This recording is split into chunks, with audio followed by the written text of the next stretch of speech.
Bonjour à tout le monde. Quel beau dimanche. Un dimanche ensoleillé. On va, on va en profiter. C'est le 26e dimanche du temps ordinaire. Nous avons comme passage biblique le livre des Nombres au chapitre 11, de 25 à 29, les psaumes 18, l'épître de Saint Jacques au chapitre 5, de 1 à 6, et l'évangile de Marc au chapitre 9, de 38 à 43, le verset 45, et puis de 47 à 48. La sortie du peuple d'Israël de l'Égypte était quelque chose de fabuleux.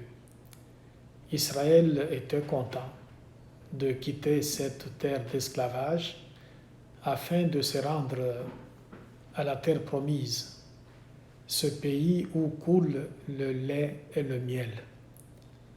Et à travers le désert, le peuple a eu le temps de s'organiser afin d'arriver en bonne et due forme donc, à la terre promise. Sauf qu'avec les conditions du désert, tout a commencé à changer. Le peuple était découragé et il commençait à faire la bouche fine, comme on dit en français. Israël disait, quand nous étions en Égypte, on mangeait des marmites de viande, la viande succulente, bien épicée. On était vraiment très à l'aise. Maintenant, on est au désert, on a l'impression que Dieu nous a sortis de l'Égypte afin de nous faire mourir dans ces lieux arides, dans ces lieux atroces, dans ces lieux dangereux. Le peuple faisait tellement de plaintes qu'à un moment donné, Moïse s'est senti mal à l'aise. Pas seulement mal à l'aise, mais il était comme révolté contre Dieu. Il dit au Seigneur, ça n'est trop. Je ne suis pas le seul à avoir donné naissance à tout ce peuple. La mission que tu m'as confiée est trop lourde pour moi seul. Je n'en peux plus. Ce peuple crie sa misère à mes oreilles et ça commence à me faire très mal. Je préfère mourir au lieu de subir mon sort. Alors Dieu va dire à Moïse, choisis parmi le peuple 70 anciens. Et je vais prendre une part de ton esprit pour le mettre sur ces anciens. Et comme ça, tu auras une sorte d'assemblée, une sorte d'équipe, une sorte de sénateurs avec lesquels tu peux collaborer afin donc de mener à bien la mission que je t'ai confiée. Moïse va donc choisir 70 anciens. Et il va, selon l'ordre du Seigneur, les inviter à la tente de la rencontre. C'était un lieu où reposait l'arche de l'Alliance. Mais parmi les 70, seuls 68 ont répondu à l'appel de Moïse. Alors Dieu, comme il l'avait promis, il a pris donc la part de l'esprit de Moïse et il a envoyé sur ces gens-là. Et dès qu'il a mis l'esprit sur ces gens-là, ils ont commencé à prophétiser. Non seulement cet avantage était accordé à ces 68 qui étaient avec Moïse dans l'attente de la rencontre, mais aussi sur 2 autres qui s'étaient absentés. On ne sait pas pour quelle raison ils n'avaient pas répondu à l'appel. Est-ce par mauvaise foi? Est-ce par méfiance par rapport à Moïse? La Bible ne dit rien. Mais un jeune homme qui était dans le camp dès qu'il a vu ces deux-là en train de prophétiser, c'était Eldad et Médad. Il a couru, il est allé auprès de Moïse pour lui dire ceci. Il y en a deux au camp qui sont en train de prophétiser. Alors Josué, l'auxiliaire de Moïse, va dire à Moïse, il faut absolument arrêter ces gens. Il ne faut pas qu'ils commencent à prophétiser, eux qui n'étaient pas venus à cette rencontre. Maintenant qu'ils vont commencer à prophétiser, quelque chose va nous échapper. Il faut absolument les stopper. Et Moïse avait répondu à Josué d'une manière spéciale. Il lui dit, es-tu jaloux à mon égard? Si Dieu pouvait faire de son peuple un peuple de prophètes, où est ton problème? Si Dieu peut faire en sorte que tout le monde commence à prophétiser, où est ton problème? Si Dieu voudrait que tout le monde soit saint, tout le monde réponde à son appel de manière à faire toujours le bien autour de soi, où est ton problème? Moïse avait donc bien répondu à Josué. Et on voit dans ce passage que Dieu donc n'a pas épargné, il a donc répondu à la demande de Moïse en accordant une partie de son esprit à tout le monde. Il a respecté donc le choix de Moïse, parce que non seulement les 68 qui étaient présents dans l'attente de la rencontre avaient eu cet esprit, mais aussi les deux qui étaient restés, qui étaient dans le camp. On voit le même thème aussi dans le Nouveau Testament, dans l'évangile de Marc qu'on vient d'écouter. Jacques, le cousin de Jésus par sa mère, et qui est aussi disciple de Jésus, lui dit, « Maître, nous avons vu quelqu'un chasser les mauvais esprits en ton nom, et nous l'en avons empêché. » Jésus dit, il n'en est pas question. Il ne faut pas l'en empêcher.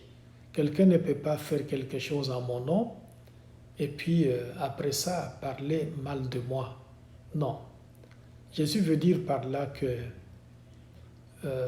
l'esprit ne fait pas des choses merveilleuses seulement auprès de ceux qui suivent Jésus. L'esprit agit où il veut, quand il veut. La réaction de Jacques n'est pas une réaction correcte. Nous avons vu quelqu'un, dit-il, en train de de chasser les mauvais esprits en ton nom, mais il n'est pas de ceux qui nous suivent. On peut ne pas faire partie du groupe de ceux qui suivent Jésus, mais bénéficier des privilèges de l'esprit parce qu'il souffle où il veut et quand il veut. L'exclusivité, ce n'est pas quelque chose qu'il faut encourager. Il y en a qui pensent que l'Esprit de Dieu n'agit que dans notre Église, selon notre foi, selon nos goûts, d'après ce que nous voulons, d'après ce que nous croyons. Non, l'Esprit de Dieu souffle où il veut et quand il veut. Il peut être ailleurs, là où on s'y attend le moins. Il suffit qu'il y ait un peu d'amour pour qu'il soit là et qu'il se manifeste. D'ailleurs, il peut se manifester avant même ça, parce que son objectif est de pouvoir permettre aux gens de se rapprocher davantage du Seigneur. On peut se rappeler ce qui s'était passé lors de la rencontre de Corneille, ce centurion romain païen, lors de sa rencontre avec l'apôtre Pierre. Quand Pierre a commencé à parler chez Corneille, les gens qui étaient là ont commencé à parler en langue. L'Esprit Saint était descendu sur eux. Et Pierre disait aux Juifs qui étaient là, ces païens qui viennent d'avoir l'Esprit Saint, qui viennent d'avoir les mêmes dons que nous, est-ce que nous avons le droit de leur refuser l'eau du baptême? Et la réponse était non, on ne peut pas. Et comme on peut le constater, donc, d'après ce récit, l'Esprit est arrivé avant même que les gens soient baptisés. Il souffle où il veut et quand il veut. Le bien peut se faire au-delà de notre confession religieuse, au-delà de nos convictions, de notre groupe comme assemblée chrétienne. L'Esprit peut se manifester ailleurs. Il peut apporter beaucoup de merveilles ailleurs. Il faut donc combattre l'esprit d'exclusivité en pensant que nous sommes les seuls possesseurs de l'Esprit de Dieu. Il souffle où il veut, quand il veut. Alors notre attitude doit être celle de gens qui doivent glorifier Dieu, dans la mesure où le bien que l'Esprit apporte peut se faire ailleurs. Donc, on peut donc dire merci au Seigneur et rendre gloire au Seigneur pour toutes ces merveilles. Dans l'épître de Jacques, on peut avoir l'impression que Dieu est contre les riches. Notre Dieu n'est jamais contre les riches. Notre Seigneur Jésus-Christ n'est jamais contre les riches. Ce que Dieu ne veut pas, c'est la misère de gens, la souffrance de gens. Dans l'épître de Jacques, on peut trouver plusieurs messages. Les quelques messages que je peux identifier sont ceux-ci. Dieu donc, comme je l'ai mentionné tantôt, ne veut pas que les gens souffrent. Quand les gens souffrent, ça ne fait pas son affaire. On n'a qu'à regarder ce qui s'est passé avec le peuple d'Israël quand il était en Égypte comme esclave. Dieu va dire à Moïse, les cris, la misère, la souffrance de mon peuple, tout ça est arrivé à mes oreilles. Je te mets en devoir d'aller sortir ce peuple de l'Égypte afin de le libérer de l'esclavage. Et je te donne comme mission de le conduire jusqu'à la terre promise. Dieu ne veut pas la souffrance des gens. Et un autre message qu'on peut identifier dans l'épître de Jacques est celui-ci. Ceux qui sont riches ne doivent pas s'enrichir sur le dos de gens qui travaillent pour eux en leur payant un salaire modique, médiocre, insignifiant, un salaire de misère. Les gens ne doivent pas exploiter les autres et s'enrichir sur leur dos. Non, il faut absolument qu'on traite les gens de manière équitable afin qu'ils puissent jouir comme il faut du fruit de leur travail. Et un autre message est celui-ci. Les gens qui possèdent de la richesse, ces gens-là doivent considérer la richesse comme un bien reçu de manière, j'allais presque dire, particulière de la part de Dieu. Par rapport aux richesses que nous possédons, nous devons nous comporter comme des intendants. Parce que quand nous sommes arrivés sur la terre, nous n'avions absolument rien. Mais c'est grâce au Seigneur que nous avons acquis, que nous avons réussi à avoir beaucoup de richesses.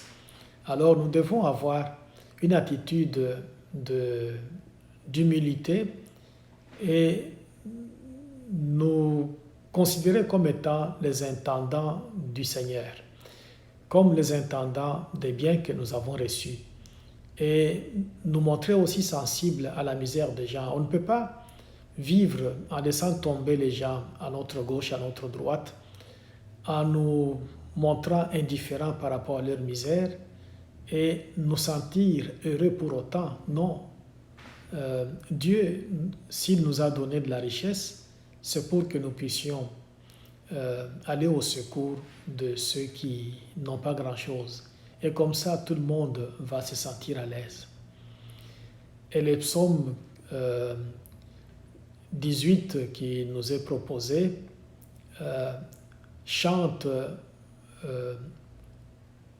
la gloire du Seigneur. C'est Dieu qui nous a donné sa loi. Parce qu'en Israël, on avait l'habitude de célébrer la loi, d'organiser une fête pour la loi que le Seigneur a donnée à Israël. Lui dire merci de lui avoir donné donc cette loi qui lui permet de pouvoir avancer de manière ferme dans la foi et de progresser de manière à s'ouvrir finalement au bonheur sans fin. Et parce que Dieu est bon et que sa loi conduit Israël au bonheur sans fin, Israël avait donc choisi au courant de l'année une date pendant laquelle il célébrait donc, fêtait donc la loi du Seigneur.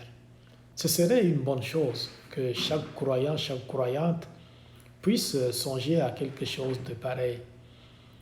On va demander au Seigneur, lui qui aujourd'hui nous invite à pouvoir combattre l'exclusivité, à combattre le sectarisme, à combattre, si vous voulez, le communautarisme en pensant que au-delà de notre groupe, rien de bon ne peut se faire, que Dieu ouvre notre esprit pour que nous puissions donc comprendre que beaucoup de bonnes choses peuvent se réaliser ailleurs et quand on les voit, qu'on glorifie Dieu. C'est Dieu qui est amour et qui nous permet au fond de voir le bien se réaliser partout. Amen.